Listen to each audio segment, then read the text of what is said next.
Iglesia Bolivia. Bienvenido, un placer tenerlo acá. Gracias, al contrario, una bendición siempre estar con ustedes. A ver, coméntenos un poquito sobre esta ley que ha estado en polémica, hubo rechazo de algunas iglesias o representantes. A ver, ¿cómo funciona esto? ¿Qué pasa con las iglesias cristianas? ¿Qué sucede?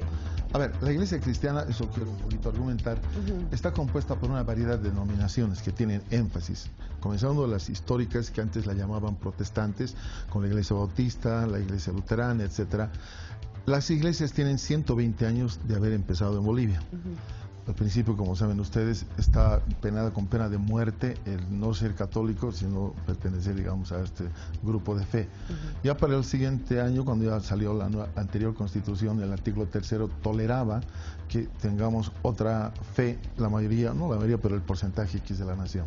Cuando vino el señor Dios en 1972, éramos el 2.8% del porcentaje de habitantes de Bolivia de la fe cristiana. Para el último censo éramos el 11.8%. Y en este momento, por estudios de ONGs, etcétera, somos aproximadamente entre el 25 al 30% de la población, que no es exageración. Ahora no tenemos un dato oficial porque no hay censo. Ahora, ¿cómo está conformada? Hay varias organizaciones que son denominaciones que tienen varias iglesias en Bolivia. Algunas llegan hasta 1.900, 2.000 iglesias cada una de estas denominaciones. Hay otras que son concilios y así varios nombres, y hay agrupaciones que están como a la Asociación Nacional de Evangélicos de Bolivia, que agrupa a varias de estas denominaciones y varios otros ministerios. Hay otros, muchas, que tienen representación. Ahora, en cada departamento, Priscila, hay un grupo que se asocia. Unos se llaman Asociación Cristiana Evangélica, otros Iglesias Unidas de La Paz, otros la de Chuquisaca, otros de y de varios lugares. Y en las ciudades intermedias también tienen sus agrupaciones. Por lo tanto, en la Iglesia Cristiana no existe una sola cabeza, como el estilo de la Iglesia Católica, digamos, que sea la cabeza de todos. Nos organizamos, nos respetamos, tenemos una misma fe, varios énfasis. Así que cuando alguien dice que hay gran rechazo, que tienen que pronunciarse por lo menos unas 20.000 iglesias para decir que no están de acuerdo. ¿Cuántas están rechazando esto? No sé, no creo que pasen de 20, de 15, una cosa así, pero de gente, de personas, hermanos nuestros que trabajan en iglesias, que son pastores, no que salen a hacer alborotos y no tienen iglesia ni son pastores. Ahora, para hablar de la ley, esta ley hemos empezado a trabajar en el 2004. Hemos ido a promover en la Cancillería, a ver que nos abren espacio, porque por 120 años somos invisibles, no tenemos una ley. Al momento somos sociedades civiles sin fines de lucro. Y hemos estado trabajando de esa manera, las que tenemos personalidad jurídica. Hace varios años ya no se emitían personalidades jurídicas de parte de la Dirección de Culto de la Cancillería, que es el ministerio que maneja este tipo de espiritualidades. O sea, no hay. Recién, y además quiero remarcar esto porque mucha gente pregunta, hemos estado y presentamos nuestros informes de actividades y financieras económicas todos los años a la Cancillería. De todo el dinero que ingresa. Dinero, obviamente, y las actividades que tenemos. Porque mucha gente piensa que esta ley es porque nosotros vamos a ser fiscalizados y tanta cosa que se habló sin conocer la ley. Entonces, eso lo cumplimos. Y si por 2 años cualquier institución que tiene personalidad jurídica no presenta, le quitan la personalidad y se acaba la historia. Ahora, hay muchísimas que no tienen personalidad jurídica y que están anhelando tener. Esta ley nos va a permitir que muchísimos que no tienen hasta la personalidad la obtengan. Ese es el panorama en general, así que no hay un grupo que salga y diga las iglesias estamos en contra, no es cierto. Tendría que haber, por lo menos para decir algunas 10.000 pronunciamientos de iglesias que digan no están de acuerdo. Ahora, hemos hecho un consenso por mucho tiempo, digo hemos porque he sido parte del equipo desde el 2004.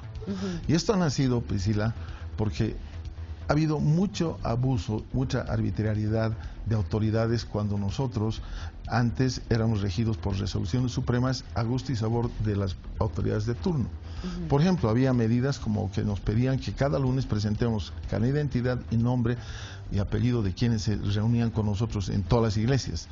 Totalmente atrevido, eso es una verdad.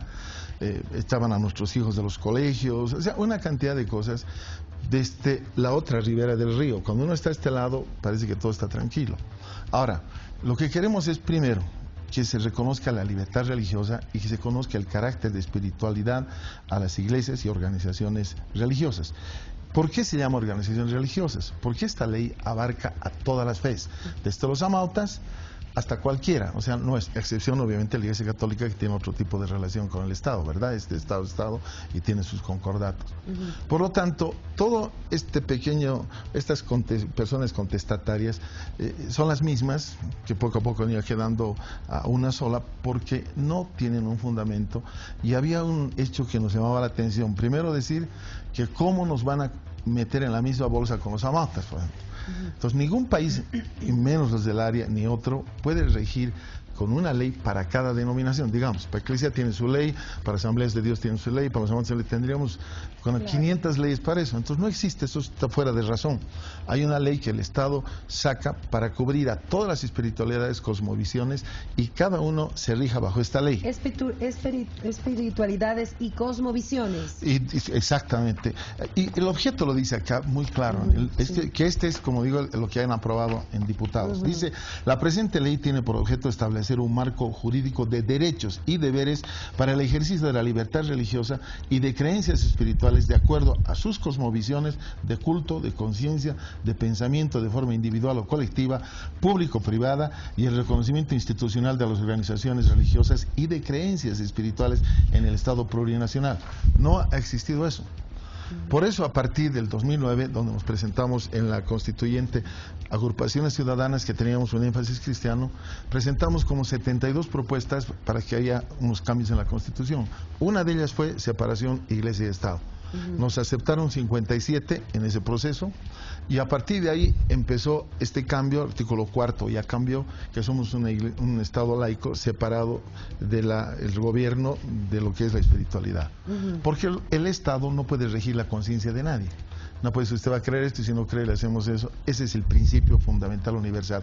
Por lo tanto, esta ley es para aplaudir, porque podemos decir que ahora vamos a tener una ley que ampara nuestra conciencia respecto a la vivencia que tenemos, obviamente respetando las leyes que hay. Pues no vamos a infringir algo del Código Penal o lo que sea, hay una ley. Ese es el panorama, estimada Priscila. Bueno, entre los argumentos y los reclamos era que lo que se quiere es fiscalizar. ¿Hay alguna parte de la ley que diga, o algún artículo que establezca que se tiene que fiscalizar absolutamente todo? En algún momento se dijo, se presentan informes, pero no de los diezmos, y eso es lo que nos quieren ahora fiscalizar. No, es absolutamente fuera de la verdad. Primero, que esta ley no está hecha para fiscalizar, acabo de leer el objeto. Está hecha para regular las actividades de todas las creencias. Segundo, que siempre hemos presentado, los que tenemos personería, nosotros tenemos desde 1974 personería, todos los años nuestro informe, y muchos como nosotros presentamos auditorías externas, porque sabemos que eso es lo que tenemos que hacer. Esto norma exactamente lo mismo, pero fiscalizar es cuando alguien ha cometido algo ilegal. ¿En qué parte dice? ¿En qué artículo, por favor? A ver, vamos a hablar. Habla de principios, estoy hablando del 6, que habla de derechos, habla de participar en ceremonias, habla de los deberes, y ahí hay una cantidad de artículos que hablan de ese tema: reconocimientos, requisitos y procedimientos, recursos y patrimonio. Por ejemplo, los ingresos, estoy hablando del artículo 11, los ingresos y el patrimonio de las organizaciones religiosas y de creencias espirituales sin fines de lucro deben ser destinados exclusivamente al logro de su objeto y fines establecidos. En ningún caso los ingresos y el patrimonio podrán ser distribuidos directo o indirectamente entre sus miembros. Eso sucede ahora también en las sociedades civiles, porque si una iglesia se disuelve por su constitución, sus bienes pasan a otra similar. Y luego continúa, en caso de disolución, la organización religiosa o de creencia espiritual, de la totalidad de su patrimonio se distribuirá entre entidades no lucrativas. Y así sucesivamente. Hay varios artículos que hablan del tema financiero, de que tenemos el derecho, por ejemplo, a poder recibir contribuciones voluntarias. Hay una bajo norma, un registro. Por supuesto, obviamente, todo es registrado, todo es registrado, y es voluntario además, no, porque muchos, ese es el énfasis, que conocen o quieren averiguar de la iglesia cristiana, se olvidan la parte educativa, la parte de rehabilitación, la parte de ayuda social, o sea, todos los trabajos que se hacen. Tenemos como 3.000 institutos bíblicos, por ejemplo, que no estaban regidos. Ahora, no sé, yo no conozco el funcionamiento, pero digo, quien nada debe, nada teme. Por supuesto. ¿No? Entonces, si, como bien dice usted, pastor, se hace los informes, se presentan, no afecta en nada que me lo sigan pidiendo. Por supuesto, digamos, ¿no? estamos Ni aquí, ni felices de eso, mañana. estamos felices. Entonces, ¿por qué sería el reclamo de estas personas? Porque tal vez estas personas o estas iglesias no estarían presentando de manera regular este tipo de informes. O no tienen personalidad jurídica y nunca lo han hecho. Y que con esta vigencia de esta ley estarían realmente en problemas. Claro, en realidad les van a dar paso para que puedan tener su personalidad jurídica. Ya. Que es el principio para ser regulares ante el Estado y poder cumplir con eso. Ahora, ahí me dice una cosa. Si ellos, si sale esta ley, tendrían que regularizarse, ¿no? Tienen que sacar su personalidad Tiene que jurídica. ser de manera legal. Exacto. En este momento no existe esto porque ya se ha suspendido en la Cancillería, me decían. Pero los que hemos sacado antes. Tenemos. Claro. Pero los que querían hacer trámite ahora, tuvimos no podían. No, ¿por qué razón? Salió una ley que se llama la número 351 por el Ministerio de Autonomías y nos metieron en la misma bolsa a los ONGs, las iglesias, etcétera, etcétera, para que nos den ellos de autonomía una personalidad jurídica. Ya. Con un decreto reglamentario, el 1987, que tenía una cantidad de cosas atentatorias a la libertad religiosa. Ya.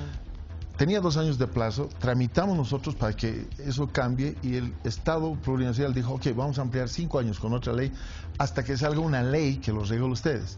Por eso acá en los artículos transitorios que hay, que se llama eso, en disposiciones transitorias, dice, las organizaciones religiosas y de creencias espirituales que obtuvieron su personalidad jurídica con anterioridad a la ley 351 de otorgación de personalidades jurídicas que no procedieron a la respectiva homologación deberán realizar su trámite de adecuación a la presente ley dentro del plazo de 5 años, computable a partir de la publicación del decreto supremo. Las organizaciones religiosas que hubieran iniciado su trámite de otorgación en el marco de la 351 concluirán dichos trámites a través del derecho supremo reglamentario. Y finalmente dice, que me interesa eso, la resolución suprema de reconocimiento de personalidad jurídica otorgada por el marco de la ley 351 a organizaciones religiosas y de creencias espirituales tiene plena validez y vigencia en todo el territorio, no siendo necesario ningún otro trámite. ¿Qué han hecho entonces? Han sacado de esta ley estos artículos, el parágrafo segundo del artículo tercero, el artículo 15 y 17 de la ley del 19 de marzo de 2013, porque ya no rige esto para las iglesias. O sea, hay orden. Es como que comunicaciones sea regida por el Ministerio de Salud. Saquen una ley, por favor. Lo que estoy tratando de entender es las razones que están llevando a este grupo de personas a rechazar esta norma. ¿Por qué? Porque si hay una personería y se cumple con la ley como lo están haciendo ustedes, no hay ningún problema y esto se va a mantener. Por supuesto. Sí tenían este problema de que sean este viceministerio de autonomías que otorgue las personerías. O sea, había un vacío ahí, claro, ¿no? Muy complicado. Entonces, mientras había el vacío, este grupo seguía cobrando, seguía haciendo, y como no tenía personería, no presentaba ningún informe. Así es. El momento que entre en vigencia esta ley, ellos van a tener la obligación, no solamente si quieren lo hacen, la obligación. Al tener la obligación van a tener que rendir cuentas. Así es. ¿No? Entonces, me parece que ellos no están de acuerdo con esa parte que ya se debería haber hecho antes. Claro. Y con otras partes más, Priscila, ¿no? Nosotros estamos contentos porque ya nos van a meter en la misma bolsa a los que aprovechan la fe en cualquiera de las dimensiones, no solo de la iglesia cristiana. Porque en esta villa del Señor hay de todo. En todo lugar, en toda área, ¿no? Entonces, nos vamos a ajustar a esto y vamos a poder conocernos entre todos los que actuamos en la legalidad, actuamos cumpliendo nuestros deberes. Por ejemplo, tenemos nosotros planillas de empleados. ¿Qué hacemos? Pagamos su AFP, sus impuestos, aguinaldo, sus planillas, aguinaldo, todo, doble aguinaldo, etcétera, etcétera, etcétera. Eso es lo que corresponde y celebramos que pase eso, celebramos que entremos en una regularidad y que, Priscila, seamos visibles como iglesia, en este caso como organizaciones religiosas, para poder que en el Estado esté normada toda actividad espiritual. Me parece fabuloso. Hemos trabajado en mesas de trabajo desde 2004, donde estaban judíos, musulmanes, había de todos para trabajar esta ley. A través de los tiempos, porque por cansancio muchos han abandonado, hemos ido trabajando, nos hemos reunido con el Ministerio de Educación, Ministerio de Justicia, con el Ministerio de Culturas, con el Ministerio de Economía, Viceministerio de Tributación, Impuestos Nacionales, Aduana. O sea, hemos tenido reuniones con todos, eso no ha salido improvisado. Y ahí hemos tenido que defender nuestra posición. Casi el 90% de nuestros puntos han sido aprobados. Y esta ley ha sido el anteproyecto presentado por nosotros, junto con todas estas denominaciones mormones, etcétera, para que el Estado lo analice. Ha habido batallas, bastantes, ¿Seguro? pero aquí estamos con una ley que está siendo consensuada. Bueno, me quedo entonces con la interrogante y voy a hacer la invitación a quienes están en contra de esta ley para saber cuál es la situación de estas iglesias. Si realmente ellas tienen personería, no tienen personería, presentan o no estos descargos, porque si reciben dinero de los fieles, de la gente, tienen que presentar descargos, ¿no? Tienen que hacer un informe como corresponde, ¿no? Pero hay un tema, no solo hay este problema de la parte económica, hay iglesias que no están de acuerdo por varias razones. Una, por ejemplo, dicen, ¿cómo nos van a poner en el mismo saco a los amautas y a los cristianos? Me parece totalmente fuera de lugar, o sea, como lo que decía al principio, o sea, una ley exclusiva para uno no hay. Todo estado, tú conoces bien porque eres abogada, ¿verdad? Que todos los estados tienen una ley única para regular toda la espiritualidad, no pueden tener especialidades, digamos. Claro. Y eso es una molestia para ellos. ¿Y cómo es posible que nos hagan esto? La tercera cosa es, ¿verdad que no hay lógica? Porque mi derecho termina con el derecho de otro, comienza, y es su derecho, digamos. Por supuesto. Y el otro punto que es también importante, están espiritualizando demasiado eso. Dice, ¿cómo la iglesia del Señor va a estar regida por una ley? O sea, le digo, una cosa es lo del César y otra cosa es lo de Dios. Jesús pagó impuestos y dijo, dad al César lo que es del César y a Dios lo que es de Dios. Y así podemos hablar mucho, pero cuando uno quiere espiritualizar la cosa, entonces le va a encontrar lo que sea. Así que no están de acuerdo por eso, no están de acuerdo porque estamos cerca de los, supuestamente ellos, de los amautas, y por otras razones de ese tipo. Que cuando para mí sería hasta discriminación. Totalmente, yo siempre, cuando voy a una entrevista lo digo, es discriminatorio. ¿Cómo es posible que yo me sienta superior o inferior? Ahora, hay una parte acá que es bien importante conocer en esta ley, por eso me permito traerte esto y aprovechar el tiempo que gentilmente me das, es que podamos ver qué está en el artículo 4, la organización religiosa. Se define qué es una organización religiosa. Luego se define qué es una organización de creencia espiritual. Y luego está el ente de coordinación, los servidores religiosos, que son distintos de los servidores espirituales. Y los trabajadores administrativos, porque todos tenemos trabajadores, las iglesias que han crecido un poquito. Aquí está la diferencia. Está todo. Entonces, cuando uno quiere mostrar o buscar problemas, los busca. Y finalmente el énfasis es político.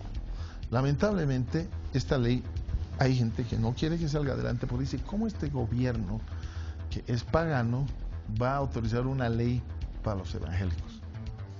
O sea, esos argumentos a mí me han exaltado, por eso empezó a hacer un pequeño tour por los medios para explicar. Soy parte del equipo, pero una pequeña parte. Hay técnicos, abogados, gente preciosa que ha trabajado, pastores de denominaciones de todo lo que son serios, que trabajan seriamente, que han aportado por años. Yo estoy ahí atrás, pero la gente capaz que ha trabajado, abogados, no voy a mencionar nombres porque me voy a olvidar, son los que por años han estado detrás de esto. No ha sido sencillo y por eso celebro que tengamos ahora en Bolivia libertad religiosa bajo una ley que antes no había. Esa es la historia. Pastor, le agradezco mucho por haber estado con nosotros. Nos ha ayudado mucho a entender cuál es el objeto de esta norma. Gracias, gracias. Y también en la parte que te voy a dejar, que es lo que hemos estado socializando, para decir esa palabra, esta es la ley y esta es la explicación que hemos ido dando a todas las iglesias sobre cada artículo. Interesante. Hemos hecho un trabajo en seminarios y todo, versus los otros que decían para que la socialización, ¿no? Porque de eso se trata. Por supuesto. Y hay unos por razones, dicen, no, esto no lo recibimos, cada uno. Y nunca ha habido, creo, una ley de consenso total, nunca, ¿verdad? Eso es. Bueno, es parte de la democracia. Por supuesto, y estamos felices, pastor, de eso. Gracias por haber estado con nosotros. Gracias, Cristina. Nos separamos unos instantes, Ricardo. Son las 10 de la noche con 33 minutos. Los invitamos a que sigan con nosotros. Luego de esta pausa continúa Todo a Pulmón.